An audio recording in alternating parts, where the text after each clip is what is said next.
비싸고 부인은 솔로몬의 70이 악마 중 세 번째로 알려진 악마로 신비로운 힘을 가지고 있는 것으로 전해집니다.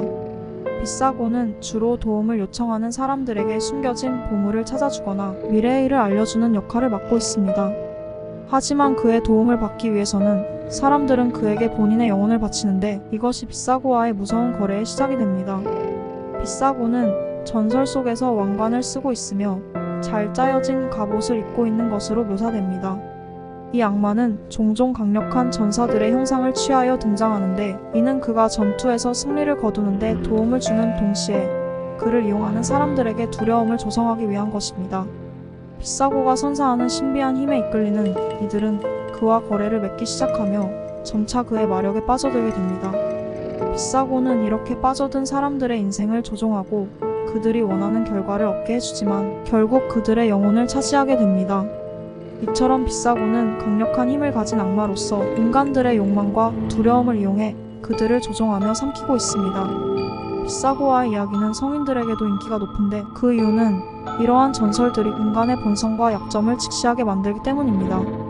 비싸고는 사람들에게 성공과 부를 약속하지만 그 대가로 영혼을 빼앗아가며 이를 통해 인간들이 얼마나 쉽게 유혹에 빠질 수 있는지를 보여줍니다. 비싸고의 이야기를 통해 우리는 자신의 욕망을 제어하고 올바른 길을 걷는 것이 얼마나 중요한지를 깨닫게 됩니다. 이러한 이야기들은 선과 악의 영원한 전쟁에서 올바른 선택을 하기 위해 우리가 어떻게 노력해야 하는지를 상기시켜줍니다. 비싸고와 같은 악마들은 사람들이 힘든 시간을 겪을 때 더욱 강력해지며 우리가 얼마나 쉽게 무너질 수 있는지를 보여주는 역할을 합니다.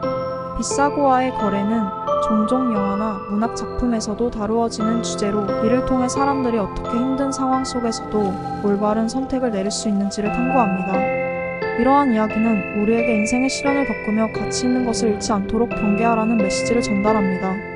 비싸고는 또한 현대 사회에서도 여전히 많은 이들에게 두려움을 줍니다. 그의 존재와 그가 갖는 힘은 인간의 욕망과 약점을 직접적으로 노출시키기 때문입니다. 비싸고의 전설을 듣고 난 후 우리는 그와의 거래를 통해 얻을 수 있는 이익이 결코 영원하지 않으며 오히려 그 대가가 너무 크다는 것을 깨닫게 됩니다. 이처럼 비싸고와 같은 솔로몬의 70이 악마들은 인간의 내면을 탐구하고 우리에게 올바른 가치관을 갖추고 도덕적인 길을 걷는 것이 얼마나 중요한지를 상기시키는데 큰 역할을 합니다. 이러한 악마들의 이야기를 들으며 우리는 자신의 인생에 대해 성찰하고 올바른 선택을 내릴 수 있는 힘을 길러야 합니다. 결론적으로 비싸고는 솔로몬의 70이 악마 중에서도 강력한 힘을 지닌 악마로 인간의 욕망과 두려움을 이용해 그들의 영혼을 차지합니다. 그의 이야기를 통해 우리는 인생의 시련 속에서도 올바른 가치관을 유지하고 올바른 길을 걷는 것의 중요성을 깨닫게 됩니다.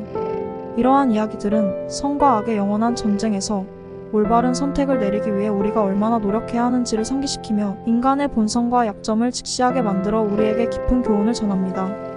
비싸고의 전설은 오늘날에도 여전히 많은 이들에게 강한 영향을 주며 그 무서운 존재와 그가 가진 힘은 우리에게 자신의 삶에 대해 다시 한번 생각하게 만듭니다. 우리는 비싸고와 같은 악마들의 이야기를 들으면서 우리 자신이 겪는 시련과 유혹을 극복하고 올바른 판단력과 의지를 키워야 합니다. 비싸고와의 거래에서 벗어나기 위해서는 우리는 스스로를 믿고 도덕적인 원칙을 따르며 나쁜 유혹에 굴하지 않아야 합니다. 또한 비싸고와 같은 악마들의 이야기는 우리가 우리 자신과 타인에게 무엇이 가장 중요한 것인지를 깨닫게 해주는 역할을 합니다. 이들 악마들은 인간의 내면의 약점과 욕망을 노출시키지만 이것은 동시에 우리가 그 약점을 이겨내고 올바른 가치관을 갖추며 살아가야 함을 상기시켜줍니다. 결국 비싸고와 같은 솔로몬의 70이 악마들의 이야기는 우리가 인생에서 올바른 선택을 내리고 도덕적인 원칙을 따르며 나쁜 유혹에 굴하지 않는 것이 얼마나 중요한지를 깨닫게 해주는 가치 있는 교훈입니다. 이러한 이야기들을 들으며 우리는 스스로를 돌아보고 올바른 길을 걷기 위한 힘을 길러나가야 합니다. 그래서 우리는 비싸고와 같은 악마들의 영향을 벗어나 영원한 선과 악의 전쟁에서 승리할 수 있습니다.